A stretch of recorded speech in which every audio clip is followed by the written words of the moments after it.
Hello, friend! Hello! And welcome to Discoverage 14.11 with Anne-Marie and Peter. We have some... Previously on Star Trek Discovery. Now Andy pointed out about the Red Angel that time crystals are in the Season 1 episode where Mudd travels through time. That's true. So they're in continuity with Discovery, even if they don't feel particularly Trek. Yeah. Although it is apparently based on some science, believe it or not. Wow. Yeah. And we've heard from Purry on that episode. Hello, Orcs. Purry here to talk about the Red Angel. Not talking about the Red Angel herself. I believe we will be doing that next episode, probably. Although, since literally every prediction I make has been wrong so far, maybe not. Who knows? So, the Red Angel panned out to be a high-tech suit made by Section 31. Now, with this episode, I don't think it's bad. I don't think it's maybe... it's not in the top episodes, but I don't think there's anything particularly wrong with it. I just had more bugbears. It didn't maybe have as many things. So, for starters, I was a little disappointed we didn't get to see the rescue. It's just that, that thing that happened at the end of the last episode, they just beamed them off and blew up the station. It's like, I kind of thought that was going somewhere. I liked Ariam's funeral. I thought it was really good. And notably her eulogies, I thought were really quite touching and well done. Again, a good look at a lot of the crew.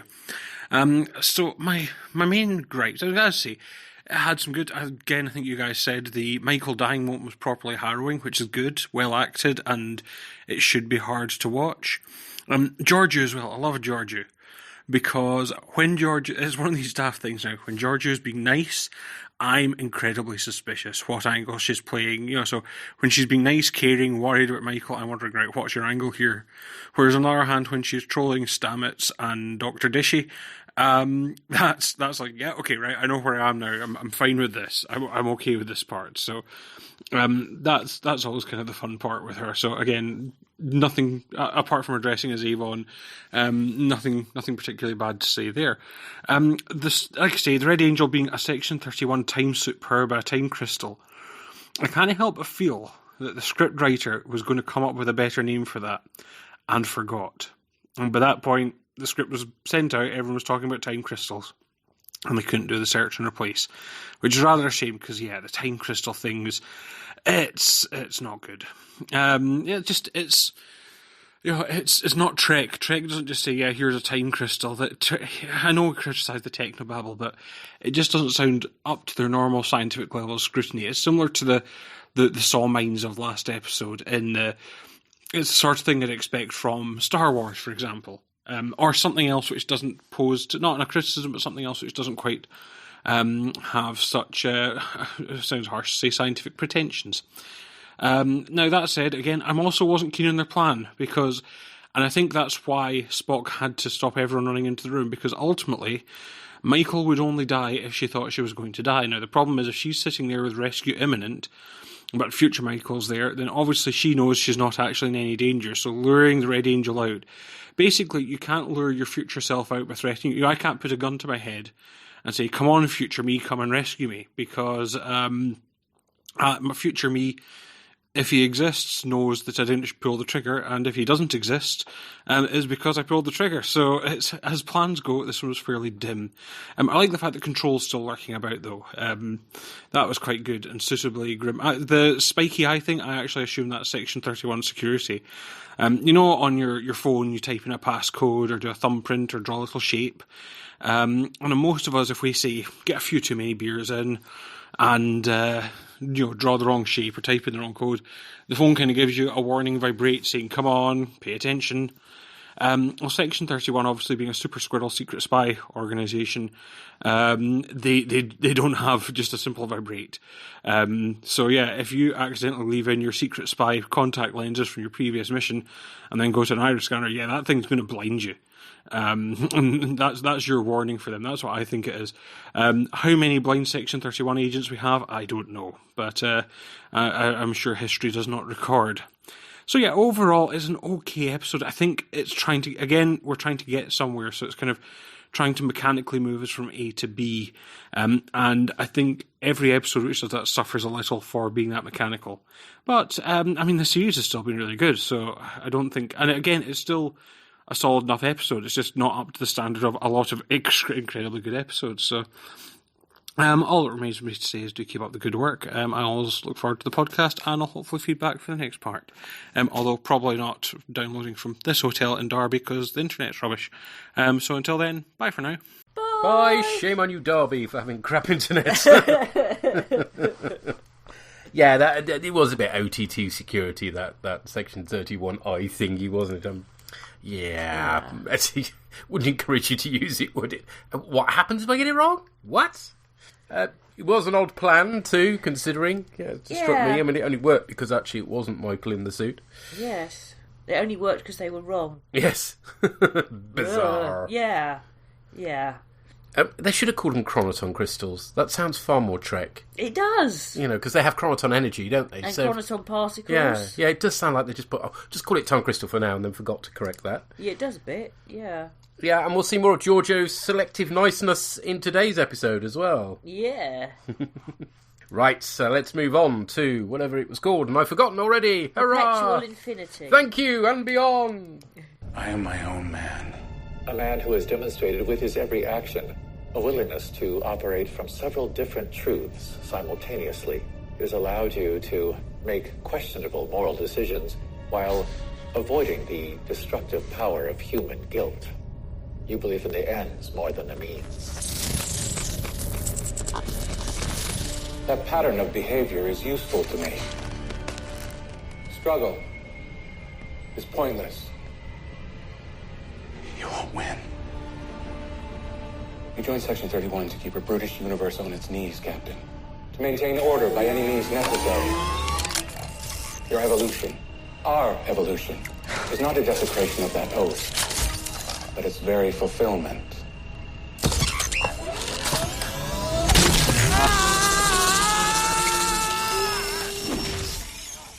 So Michael is having a flashback to the Klingon ship arriving on Doctari Alpha.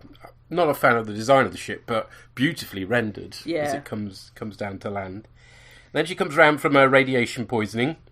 Hugh is on duty now and gives some techno-babbly answer to how the angel could be Michael's mum despite previously saying it had identical DNA. Yes, the mitochondrial DNA is almost exactly the same. Well, why didn't you mention that as a possibility before? You twat. Okay, it's like, when I said I definitely was sure it wasn't you. Well, it turns out, Oh dear. Either that or bad writing, I'm sorry. Either that or he really isn't fit for duty if he can't tell a mother and daughter apart. Yes, maybe he shouldn't be in the white suit just yet. Yeah, or he'd be in a different sort of white suit. So yeah, I'm afraid I was not impressed with that. No, for starters. I wasn't either. Burnham is understandably freaked out by her mother not being dead, as it's been a few years. Yeah. Control explains it's taking over Leyland because he's morally flexible, which is logical, and injects him with green nanodubris that then fill his body. It's all a bit ew. It is a bit.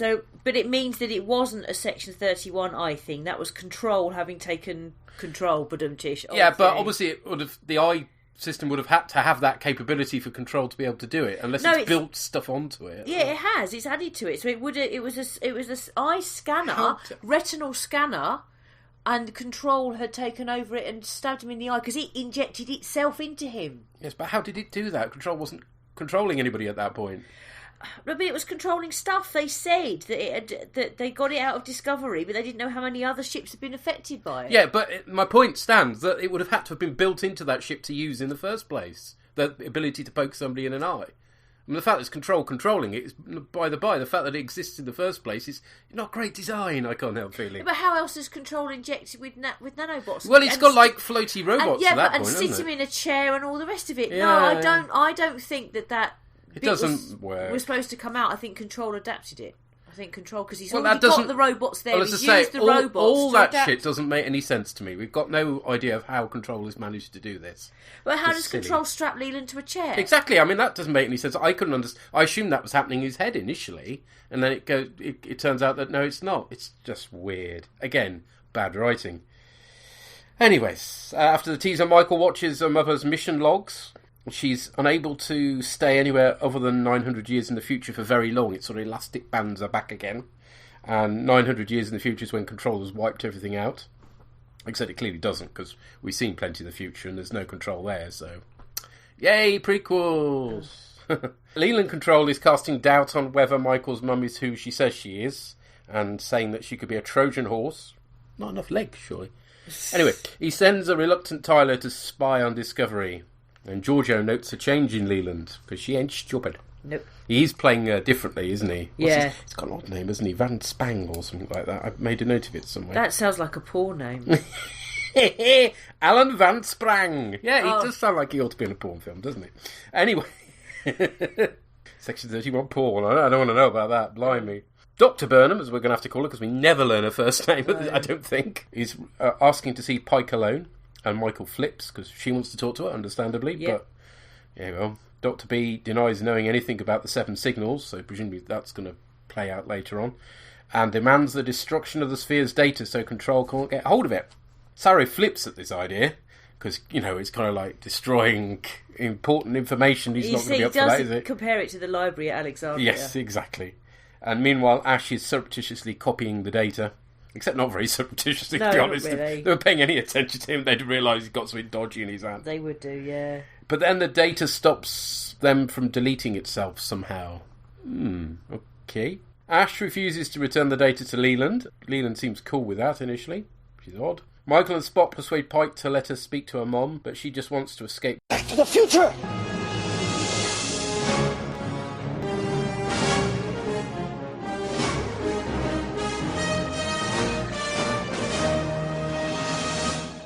We know what we're playing out soon. Yeah, quite possibly. And is clearly scarred by seeing her daughter die multiple times. There's only the big picture, she says now, which is understandable. I guess. The Discovery team talk about sending the sphere data in the Red Angel suit Back to the future! where Control can't get hold of it. Because isn't that... Well, presumably... I don't understand that bit, because Control's in the future, isn't it? They're going to put it in a time loop, I thought. Oh, time travel. Ooh. Leland asks Giorgio to gather the data before it's sent into the future and arrange for Dr. B to be blown up with her suit on the grounds the Empress is currently the only the second most powerful woman in the universe. I mean, I'm pretty sure she's not even that at the moment because she's working for 31. I mean, like, Leland's her boss. That doesn't make her powerful, does it? But hey. And also, Admiral Greggs is above her and all. Yes. Giorgio silences the Discovery's cameras and has a chat with Dr. A, who thanks her for saving Michael's life and gets her to promise to protect Michael. And uses a phrase that Leland Control did, so that clues Giorgio into what's going on. She contacts Ash and tells him to do something for him on pain of being hunted down and killed. Didn't like that. Michael sets up pat enhancers to try and save her mum, and they look pretty much like their 24th century counterparts, which is nice. Then they do the Spock goodbye thing through the force field. Yeah, they do. Giorgio turns off the data transfer and sends Ash to find Leland, who is partway through something with the nanoprobes, which gives the game away. Yeah. But he manages to stab Tyler in the guts with a shard of glass. Ooh. Nice! Poor chap doesn't get a break, does he? No. Everybody's always wailing on him. Ash hails Discovery but passes out before being able to tell them anything. So it's just, Leland! Let's just look at what is written in blood in the floor. Yeah. Pretty much. Leland beams down and kills a load of crew. Not that everybody seems bothered about that. We have that big farewell for Ariam, but all these people there, they're just red shirts. Then Giorgio takes him on. And you'd be worried that he'd kill her, but we know she's getting a spin-off series, so there's no tension there either. Oh dear. Stamets points out that they need to let Dr. D go, otherwise Leland Control will kill her. So they shoot at the big transporter dishes and the suit gets sent back to the future!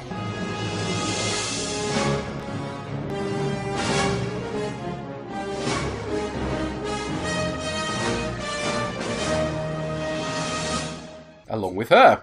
Is she going to end up in it or dead or what? I didn't quite get that bit when I was watching it. I think she's going to end up in the future but without the suit, I think is what they were saying. But again, not the best written episode in the world, this one. No. The crew beam up and Discovery fires torpedoes, destroying the ESOF facility. It reminds me that I can't remember the last time we saw a spaceship battle in this show, to be honest. It's the last time we saw torpedoes. Leland has escaped, though, and takes his ship off, though Ash has somehow got out in an escape pod, despite having been collapsed earlier on. Well, I think Control is possibly an Ash instead, and it's a double. Ooh, that would be evil. That would. Oh, because of all the number of times. Again, when can they give this poor guy a break? Yeah, but that's. I don't know. That's my guess. Spock kind of comforts Michael and then sets up a game of 3D chess to play with her. Nice. They're obviously getting on fine now. Yeah. They've sorted their differences out because Yeah. he says that he was harsh on her. Yeah. So I found it all a bit meh, to be honest, and I blame the writing for it because the acting was fine, but it just nothing was properly explained. It makes huge jumps in the narrative. You've got to fill in so many gaps to make it make sense. We've only just met Michael's mum, so it's hard to be invested in her as a character. She seems to have been put into the story just to put Michael through the ringer again. They don't give her a break either, do they? No. And it feels oddly static as an episode because it's all based in the one location, whereas previous episodes, they've been darting about all over the place, even without the spore drive. So it seems to lack pace and excitement, this one, although it does have a good fight scene, and I'll give you that. But, there's no threat because, Giorgio's got her own spin-off series. Well, it's also... There's just so much that doesn't work. The whole, oh, yeah, it is your mum. Yeah, I know I said that, but... It's just like, what the fuck? It doesn't work at all. You're right, it would have been far better if you just said, when I said it was you, actually I wasn't feeling very well and got that wrong. That would have been a better reason, actually. Yeah. So that made me really cross to start with. And then you've got the stuff that Leland possibly Control has augmented Leland, but we haven't been told that and we haven't been shown that. So when he easily wipes out Tyler, who is Vok, who therefore should not be easy to kill at all, I'm just like, it's just too easy for you to... The way he's played, it makes out like he's now got superpowers because he's got all these nanos in him. But again, nothing explained. No, nothing makes sense. Like you said, okay, I saw the robots and kind of envisaged a sort of Jarvis-type scenario going on where Control got the robots to create this stabby thing and to put Leland in a chair. But you're not shown that, told that. And it's not just they're not shown and told it, but it's a bit of a leap. Just a bit.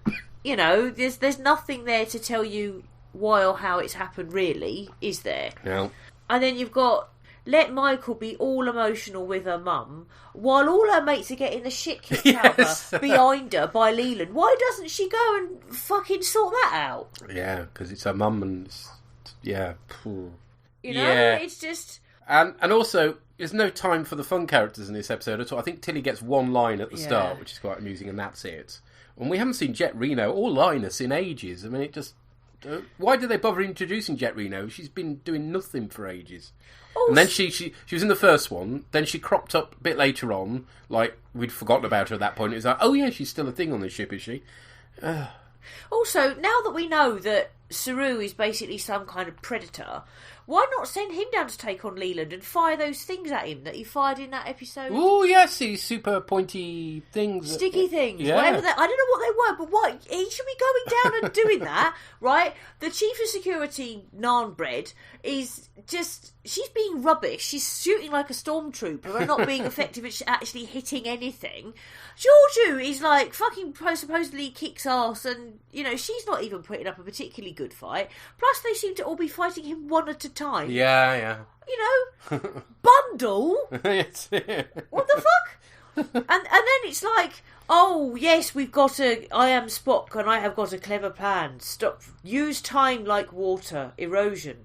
Right. Yeah. Okay. Yes.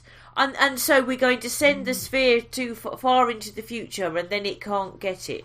And then time loop thing. Not properly explained whatsoever. And everybody goes, yes, that's a cool plan. And then nobody explains it. And then somehow they rescue her, but she dies anyway because reasons and bye-bye suit. We don't understand what that's about. And just no. Just did my head in. There was one thing that I liked about this episode. Uh-huh. And that was, every now and again, Control Leland had a skin glitch. Yeah, that was quite icky, wasn't it? Yes.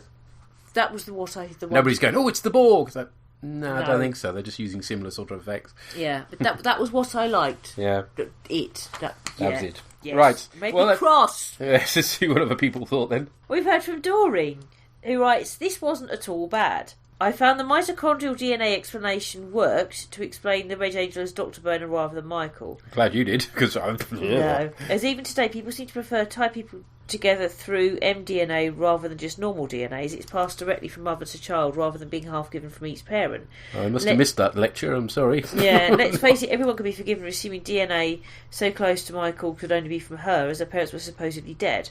But then I hadn't noticed the 100% match line that annoyed Anne-Marie. Yeah. Yeah. They did make the point that it had to be her last time. Yeah. So it does feel pretty cheap that it isn't this time just because of some medical mumbo-jumbo. Yeah. Hey-ho. I'd like to congratulate Anthony for calling the Proto-Borg Leland. The effects were good and not too uncomfortable, unlike Michael's death scene. Has Ash redeemed himself? I can't figure Giorgio out at all anymore. She's like horrible to everybody but Michael. Yeah. Which I think was, well, she was pretty horrible to Michael, wasn't she, to begin with? So she's mellowed somehow or something. Mm. I like Michael's half Vulcan adopted brother. I don't seem to mind he's not Leonard Nimoy. I think I'm just seeing this guy as young Spock that is maturing. And perhaps all this will enable him to accept himself and make him less anxious and eager to please, which would in turn allow him to speak more slowly. Just a theory. Yeah, I mean, I think that's quite understand you taking that approach. Yeah, I mean, he's not going to be exactly like the Spock we know really well because this is much earlier on. But that said, it's not that much earlier on than the original series, and Not it still really. seems quite different to me. But Yeah. Hey-hoo.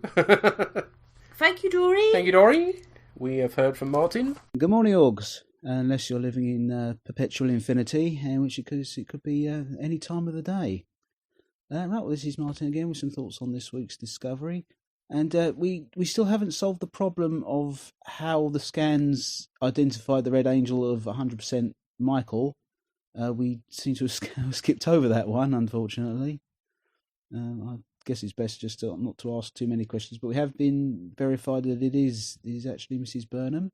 Again, there's certain things here that remind me a bit of Doctor Who. The Red Angel seems very Stephen Moffat. You know, it seems like an arc that Moffat would have had very much in his day and age.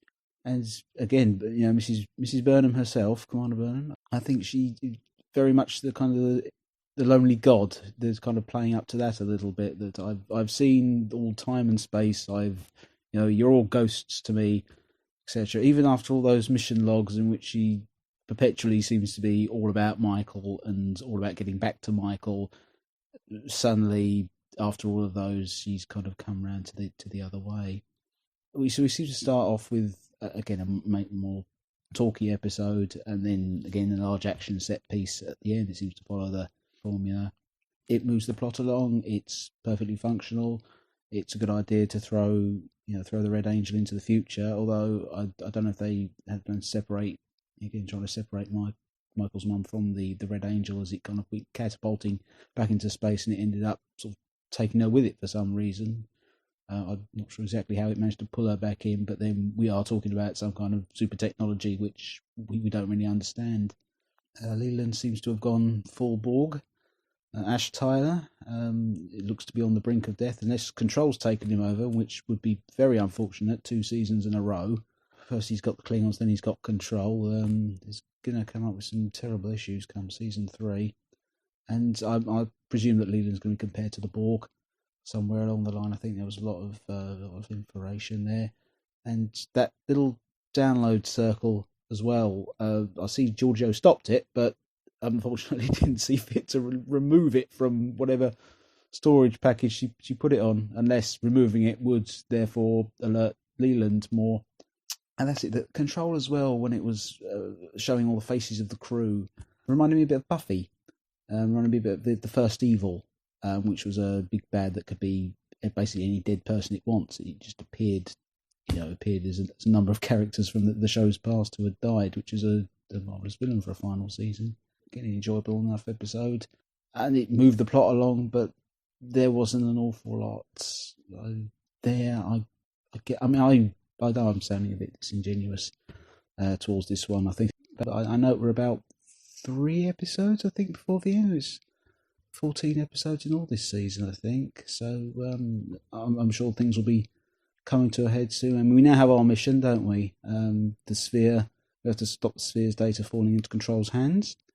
So we'll see what's going to happen regarding that. How we're going to solve that moving forward. Netflix didn't spoil it this time, although I'm not really sure exactly what they could have spoiled because there weren't really any big reveals here. He was just walking along a corridor, and Cybok watch again. We don't seem to have any hint of Cybok at all. But who knows? Who knows? Big season finale coming up. They could pull out all the big guns, couldn't they? So, all right. Well, I'll speak to you next week. Hopefully. Cheers and bye. Do you think he's being sarcastic? I can't think. Possibly he could be. Anyway. Yeah, very Moffat-like. And not just the technology, but the lack of plot coherency as well. Yeah. It did very much feel like an episode of Doctor Who that was written by Moffat. Yeah, just, don't look too carefully at the details. Just carry on. Stuff happens. Don't worry too much about how it all connects up, because it doesn't. Yeah. Anyway. He also seems to think that Ash might be Control. Mm-hmm. If he is, because he said, he's been the Klingon and then no one liked him and all the rest of it. Is Ash Tyler Discovery's Miles O'Brien? Worse than that, I think. Oh dear. Yes, okay, well, thank you, sir. Thank you. We've heard from Andrew. That's my one-word review of this episode. No wonder Dr. Culber's been having problems with his identity lately, because identifying things seems to be something he has quite some difficulty with. Twice he's done this now. Twice he's got vitally important medical test results wrong. How could he possibly be allowed to do any forensic work at all in the future ever again? Or in fact, any medicine more sophisticated than applying a bandage? Tell me what medical school he went to so I know never to send my kids there, please. Thank you. Another thing with this, Dr. GB, Gabrielle Burnham, goes back in time to visit Spock because Spock is uniquely psychologically capable of understanding the circumstances and understanding her position. So why is it then that everybody else in the show, literally everybody else, is dealing with the knowledge of this time travel business better than he did? Everyone else has just gone, yeah, time travel, yep, okay, fine. Bit fantastical, I suppose, but alright, fine. Spock finds out about time travel and decides that he must be losing his sanity and commits himself to a psychiatric unit. Was he genuinely the best person to be getting this information? It's not clear to me exactly why Dr. GB couldn't have just gone back in time and told somebody vocally with her human mouth, using human language, there's this thing that's happening, you might want to know about it, instead of getting a mind meld from Spock. I don't know why she couldn't have just told somebody who might have been in a position to do something about it. Appear in the Federation Council chambers as the Red Angel and say, by the way, this is the situation, da-da-da-da-da. She's got video footage from a destroyed Earth. Go back in time and show it to somebody. Go back in time and tell your daughter, okay, 2 things. 1, I'm not dead. 2, there's this thing you need to know. I don't understand why the cloak and dagger stuff. She's already committed to messing around with the timeline. Why hide your face while you do it, when your face could explain everything to the person that you need on your side, i.e. your genius daughter, her genius foster brother, and the crew of the Starship Discovery. But maybe there's an iteration of this time loop where she tried that and it didn't work, I don't know. It feels like a band-aid of story logic applied when it needed to be sutured up properly. By Dr. Culber, possibly, because presumably he knows how to do that at least. What was the other thing?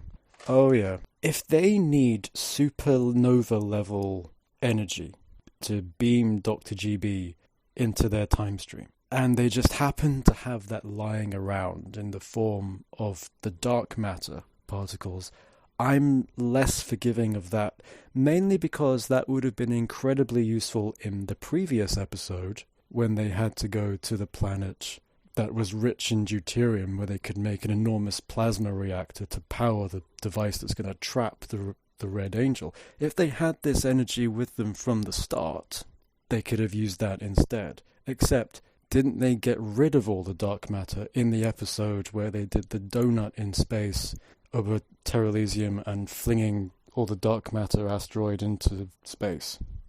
Or am I misremembering? But having that energy available to them does fit into my harebrained Twitter theory that it's the Discovery itself that's causing the red bursts. Because we know it's not Dr. GB, and we know that enormous energy is needed to create the red bursts. Maybe it's Discovery that's doing it. Maybe there's a predestination paradox that's at play, that Discovery ends up creating the red bursts that it itself chases in the past. And there's another predestination paradox as well, in that Dr. GB puts the sphere in Discovery's path. If she hadn't done that, then the sphere would presumably have gone undetected and its knowledge would have died with it.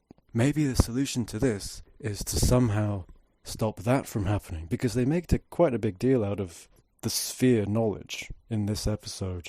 Maybe that's the solution. Maybe go back in time somehow, some way, and prevent Dr. GB from doing what she thought needed to be done to change the timeline, if that makes sense. Or maybe go back in time and prevent the creation of the Red Angel suit altogether, since that seems to be what's causing all of this. Stop that from being made. Maybe that would retroactively wipe out the entire timeline. Save the galaxy. I don't know. But when I think back on this episode, what I really come back to is... So, with that, I'm going to say goodbye. Have a good week. Okay, bye-bye. Bye, thank you. Yeah, we're with your to be honest. Yeah, well, I'm more angry than that, I'm afraid, because I had forgotten that they needed a big power source last week. So if they had it available, why the fuck didn't they use it then? But it wasn't the right one, apparently. Yeah. I do think they did mention that she can't talk while she's got the suit on. So that's the reason why she can't simply explain things. Yeah, because possibly you're not why right. she's seeking... Well, I don't know. But, yeah, they did kind of address that, but only kind of. But... And, yeah, this whole thing about Spock being uniquely qualified to commit himself to an asylum, how did that work? Yeah, that was a great choice there. Well done, Dr. M. Oh, just... Yeah. Oh, but the red burst could be Discovery. That wouldn't surprise me in the slightest. Yeah, and also, if she's chosen Spock, didn't she have to die and Burnham have to be adopted by Sarek for her to have that connection to Spock anyway, and to Spock to live? That I think she's caused the whole fucking thing. I think it is a massive predestination paradox, and destroying the suit would have fixed it all. I hate time travel. I like Doctor Who, but I hate time travel. It makes messes of stories. Never mind. The good Doctor Who stories never actually concentrate on time travel, as far as I'm concerned. They're just a means by which they get somewhere. Yeah, so then stuff happens while they're there. Yeah. Righty. Let's move on to the Llama God. Llama God's like Scotty, Noije, Treecut. When you walk through that garden, you got to watch your back. And yeah, you really do in this episode, don't you? So yeah, this is an interesting episode, I think, mostly because it really does highlight the fact we've had a change in showrunners, because there's a definite way that the show has changed and the feeling of the show. I mean, we've got statements in this episode like, time is alive, we've got time crystals, we get to find out that data just cannot be moved from one hard drive to another because it's alive or something. And then we've got a real hard focus on family in this episode, in fact, family above all else, and that's not really Star Trek, or at least the way the Discovery had been veering towards in the first half of the season. We're kind of looking at more New Who territory there. And this isn't a bad thing, I don't mind New Who at all, but, you know, in Star Trek, what you kind of expect is, as we had at the start of the season, is that you have the big, weird science fiction concepts at the forefront, and then behind that, underlying it, is all the character drama and the character tension, and the characters are good, characters are important. And we have come to love the characters in this, but the focus really does seem to have shifted, because this episode, it is all about Michael, it is all about her mother. And that's really at the forefront of everything. And the actual science behind everything that's going on is really very much questionable. I finished the episode by going, they're going to put all that data into a suit that somehow has infinite storage, and then there won't be a copy of the data on the Discovery, because, of course, data can famously not be copied from one place to another. So, yeah, I don't really understand what they were hoping to achieve with that plan, aside from the fact that we get the tension of Michael not being able to speak to or leave her mother. That said, the scenes between her and her mother were very well handled. I thought it was very well played, especially because when her mother points out, you know, she has spent so long hoping and trying to reach Michael that she's had to become very detached in a way, because she's seen her die so often. I think that kind of makes a lot of sense, and it makes for a good portrayal. But still, the actual plot that was revolving around it was a bit, underwhelming.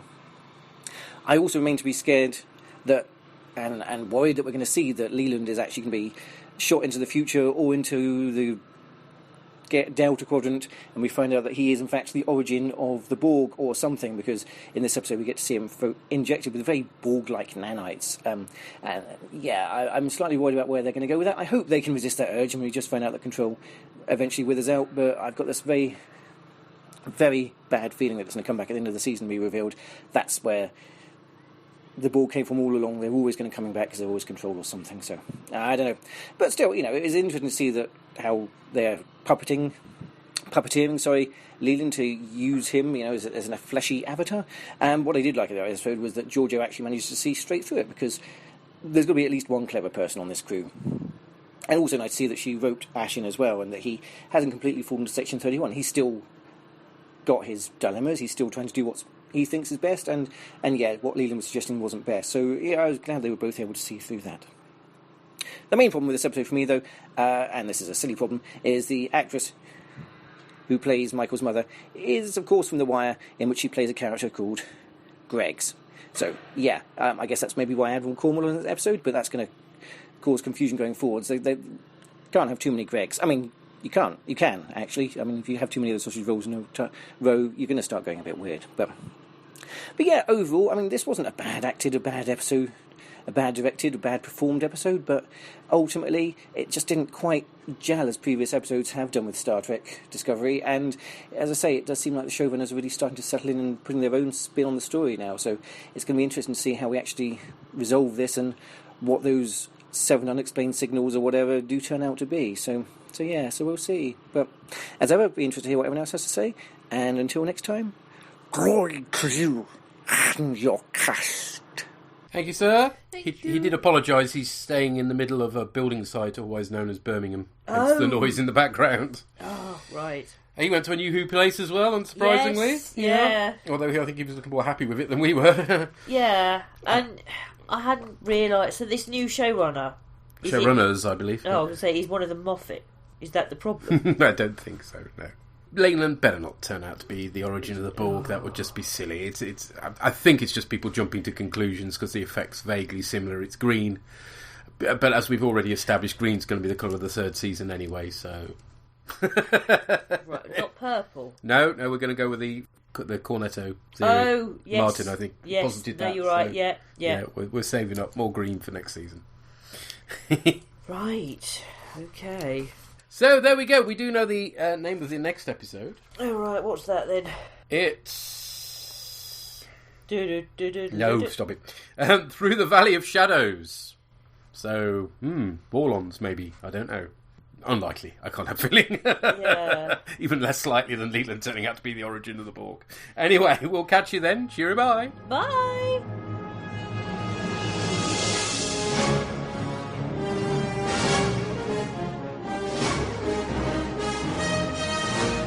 All music referenced is for illustrative purposes only, and no copyright infringement is intended. Find our website at borgcast.libsyn.com. And we have a YouTube channel as well. You can find the Borgcast playouts on Spotify for your listening pleasure. Visit our Tumblr site at borgcast.tumblr.com, where you'll find images accompanying the episodes discussed in this cast. Send emails or MP3s to borgcast@gmail.com. Or you can contact us via Twitter on rev_org or borgcastammo. #Borgcast.